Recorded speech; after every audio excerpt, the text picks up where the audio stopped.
Bismillah, salatu wassalamu ala Rasulillah.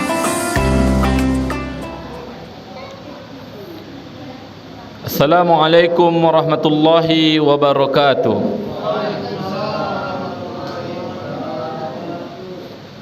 Innal hamdalillah nahmaduhu wa nasta'inuhu wa nastahdiih wa na'udzu billahi min sururi anfusina wa min sayyiati a'malina. May yahdihillahu fala mudilla lahu wa may yudlilhu fala hadiyalah. Asyhadu an la ilaha illallah wahdahu la syarika lah wa asyhadu anna Muhammadan abduhu wa rasuluhu la nabiyya wa la rasula ba'd. Allahumma salli ala Muhammad wa ala ali Muhammad. Yang sama-sama kita hormati Bapak Ibu pengurus musola, yang sama-sama kita hormati Bapak dan Ibu RT yang berada di perumahan ini, yang sama-sama kita hormati Bapak dan Ibu hadirin wal hadirat yang hadir pada saat sholat isya, dan sebentar lagi kita akan melaksanakan tarawih dan witir secara berjamaah. Bapak Ibu yang dirahmati oleh Allah Subhanahu wa taala, tidak memperpanjang mukaddimah, tausiah kita santapan rohani pada malam yang berbahagia ini adalah kita kasih tema Sunanul Fitri, sunnah-sunnah yang ada di zaman Nabi dan sudah ada sebelum Nabi alaihissalatu wassalam. Mungkin kita sudah pernah mendengar dan sekarang kita ulang kembali. Sunanul Fitri itu adalah sunnah-sunnah kebiasaan, yang mana kebiasaan itu biasa dikerjakan Nabi dan nabi-nabi terdahulu dan orang-orang terdahulu. Hadis yang diriwayatkan oleh Aisyah, kebiasaan Nabi itu ada 10, tapi hadis yang diriwayatkan oleh Abu Hurairah itu ada 5. As-sunanul fitrah khamsah: al-istihdad wal khitan wa qassus syarib wa natqul ibid wa taflimul azfar. Kata Abu Hurairah radhiyallahu anhu, Rasulullah bersabda, sunnah-sunnah fitrah itu ada 5. Yang pertama, kata Nabi alaihissalatu wassalam, al-istihdad. Al-istihdad itu adalah mencukur, mencukur bulu kemaluan. Kemudian wal khitan. Khitan itu sunat. Jadi anak-anak khitan itu bagian daripada sunnah. Ada yang belum khitan di sini? Ada yang belum khitan? Cepat khitan. Nabi itu dilahirkan oleh ibunya Aminah. Menurut riwayat dilahirkan sudah dalam keadaan khitan. Paling lama harus kelas 4 SD sudah khitan. Ini ada yang kelas 5 di sini, kelas 6. Harus khitan. Biar tenang, Pak. Bapak Ibu yang dirahmati oleh Allah Subhanahu wa taala, dengarkan, nanti dikasih hadiah sama Pak Ketua Musola. Bapak Ibu yang dirahmati oleh Allah Subhanahu wa taala, lalu yang ketiga waqassus syarib. Waqassus syarib itu adalah mencukur kumis. Kemudian wanatful ibid. Wanatful ibid itu adalah mencabut bulu ketiak. Kemudian wataflimul asfar. Wataflimul asfar itu adalah memotong kuku. Ini hadis diriwayatkan oleh Abu Hurairah radhiyallahu anhu. Adapun yang diriwayatkan oleh Aisyah radhiyallahu anha, asyaratu minal fitrah, ada 10 sunnah fitrah yang biasa dikerjakan Nabi. Yang pertama, kata Aisyah radhiyallahu anha, qassus syarib, yaitu mencukur kumis. Kemudian wa'ifaul lihyah, memanjangkan jenggot. Kemudian wasiwak, siwak itu biasa dengan pakai kayu yang sudah ada ketentuannya, tidak sembarang kayu pula. Diambil akar mangga dijadikan siwak. Tapi memang Bapak Ibu, untuk permasalahan siwak ini dulu di zaman Nabi alaihi salatu wasalam, setelah Nabi pergi berlalu, kemudian terjadi sahabat-sahabat itu melakukan peperangan, berhari-hari mereka sulit mengalahkan kaum kufar. Karena kesulitan mereka mengalahkan kaum kufar, salah seorang sahabat itu mengatakan, mungkin ada satu sunnah Nabi yang kita tinggalkan. Lalu salah satu sahabat itu mengatakan, mungkin siwak kita meninggalkan sunnah Nabi. Maka karena mereka itu tahu siwak itu manfaatnya, mereka cari akar-akar rumput. Ketika terjadi peperangan itu, mereka cari akar-akar rumput dan daunan, mereka jadikan siwak. Lalu orang kafir melihat yang dikerjakan sahabat dan kaum muslimin pada saat itu, dikarenakan mereka melakukan siwak, memakai siwak mencari rumput dan lain sebagainya, orang kafir menjadi takut. Kenapa bisa takut? Karena orang muslim pohon-pohon saja mereka makan begitu. Gimana dengan kita? Nah, ini menunjukkan ternyata siwak itu juga ada manfaatnya. Itulah yang dilakukan kaum muslimin, sunnah-sunnah Nabi alaihi salatu wasalam. Lalu wal istinsak bil ma' itu mengambil air saat kita berwudu, dimasukkan ke dalam hidung, dihirup sedikit lalu dikeluarkan. Al istinsak. Jadi ketika berwudu itu bukan langsung kita ambil air kita masukkan sini sudah. Istinsak itu dihirup. Hirup kira-kira sampai di sini lalu dikeluarkan. Kemudian waqassul asfar tadi memotong kuku. Wal intiqasul ma itu adalah di sini disebutkan bahwasanya mandi, yang mana mandi itu kita basahi dalam persendian. Kemudian wal matmado itu adalah berkumur-kumur. Ini ada 10 macam sunnah-sunnah yang dilakukan Nabi dan Nabi-Nabi terdahulu. Bapak Ibu yang dirahmati oleh Allah Subhanahu wa taala, yang pertama khitan. Disebutkan di dalam kitab fikih sunnah yang dikarang oleh Said Sabiq, ia katakan khitan itu, sunat itu bagi laki-laki wajib. Adapun bagi wanita itu sunnah. Karena sunat itu juga dilakukan oleh Nabi Ibrahim pada saat berumur 80 tahun. Jadi Nabi Ibrahim itu disunat umur berapa? Anak-anak yang gendut, Nabi Ibrahim sunat umur berapa? Nggak tahu kan? Nabi Ibrahim itu sunat 80 tahun.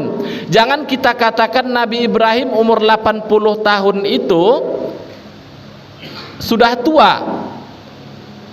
Dalam satu riwayat disebutkan Nuh alaihi salam, ketika Ibnu Katsir menyebutkan dalam menafsirkan surat Al-Qadar itu, di zaman Nabi Nuh disebutkan ada salah seorang ibu menangisi anaknya meninggal dunia umur 60 tahun. 60 tahun. Kata ibu itu dalam asar itu disebutkan, aduhai, sangat sedihnya hatiku ini melihat anakku yang masih kecil sudah diambil oleh Allah Subhanahu wa taala umur 60 tahun. Kenapa 80 tahun 60 tahun itu masih kecil?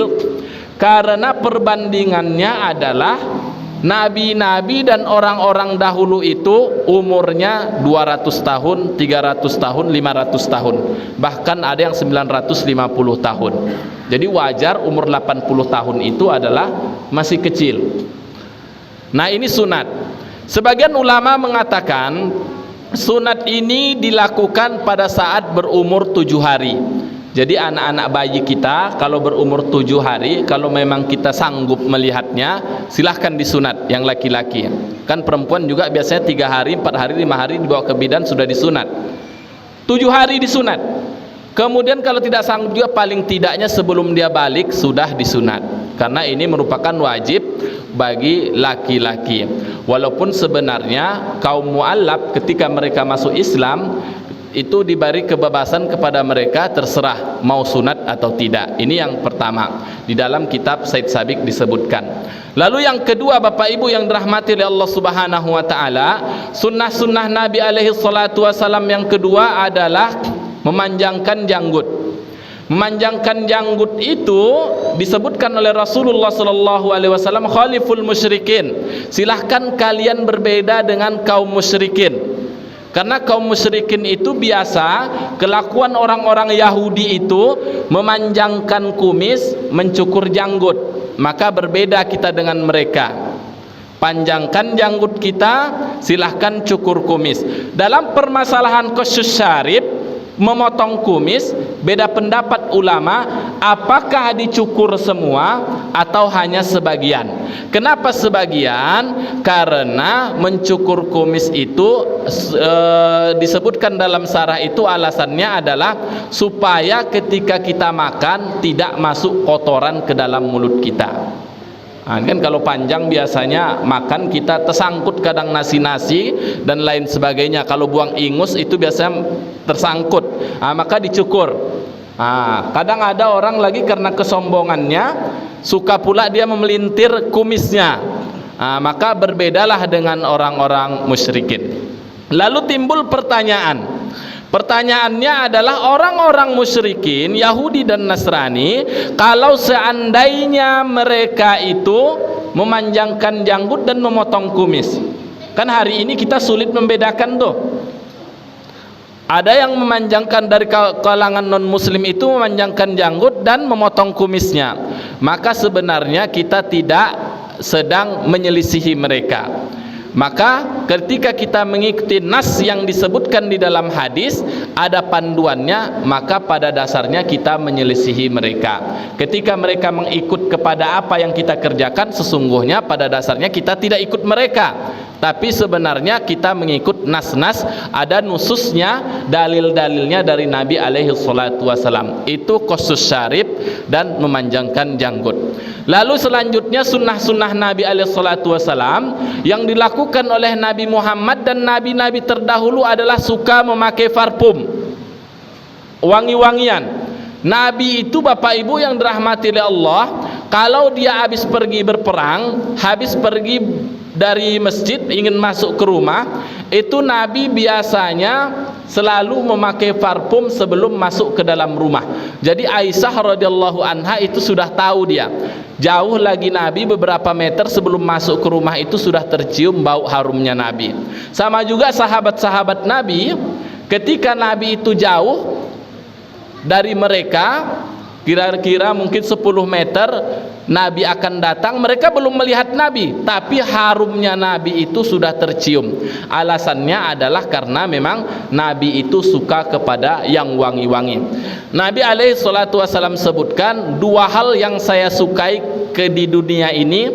Yang pertama adalah wanita, yang kedua adalah parfum, wangi-wangian. Maka kita hendaknya selalu kemanapun kita pergi memakai wangi-wangian. Lalu sunnah-sunnah fitrah yang lain disebutkan di dalam fikih sunnah Said Sabit adalah Rasulullah sallallahu alaihi wasallam biasa memerintahkan kepada para sahabatnya untuk menyemir rambutnya. Jadi rambut itu disemir.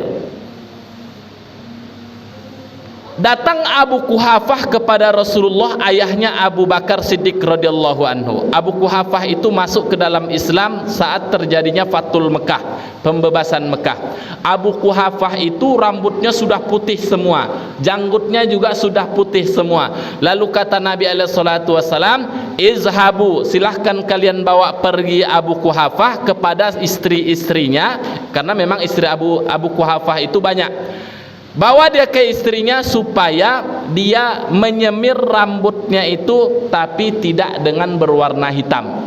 Nabi perintahkan dengan hinai. Hinai itu daun acar. Acar itu warnanya kurang lebih hitam kemerah-merahan. Nah, jadi ada ulama-ulama kita hari ini kalau dia memiliki janggut putih, dikasihnya hinai itu hitam kemerah-merahan, karena itu sunnah Nabi alaihi salatu wasalam. Adapun orang yang memakai bigen, semir, ketika dia memakai itu, menyemir rambutnya itu, kalau ada alkoholnya maka itu diharamkan. Karena orang yang terkena alkohol masuk ke dalam masjid melaksanakan sholatnya tidak diterima. Tapi kalau seandainya bigen yang dia pakai itu tidak ada pengandungan alkohol di dalamnya, maka yes, itu tidak apa-apa. Sesuai dengan hadis Nabi alaihi salatu wasalam, kalaulah seandainya sudah tumbuh uban di kepala kita, kalau kita ingin merubahnya, rubahlah. tapi jangan rubah dengan yang berwarna hitam. Tapi kalau seandainya masih muda, ada pendapat lain menyebutkan umur 30, umur 35, ini kan masih muda. Biasanya ada uban, kita masih kurang suka sebenarnya uban yang tumbuh itu, tapi jangan dicabut. Maka silahkan disemir, dihinaikan dengan yang berwarna hitam. Nah, hitam itu boleh. Yang tidak boleh warna hitam itu adalah ketika rambut kita sudah putih mutala'la, putihnya itu memang betul-betul nampak dari kejauhan, baik laki-laki dan perempuan, maka tidak boleh menyemirnya, membigennya dengan berwarna hitam. Nah, inilah beberapa hal Bapak Ibu yang dirahmati Allah Subhanahu wa taala, sunnah-sunnah fitrah yang dilakukan oleh Nabi dan sahabat-sahabat Nabi dan orang-orang terdahulu. Fitratallahu allati fataran nasa 'alaiha. Fitrah Allah itu sudah jelas, sudah ditetapkan untuk kita umat manusia. Terima kasih. Subhanakallahumma bihamdika asyhadu an la ilaha illa anta astaghfiruka wa atubu ilaik. Assalamualaikum warahmatullahi wabarakatuh.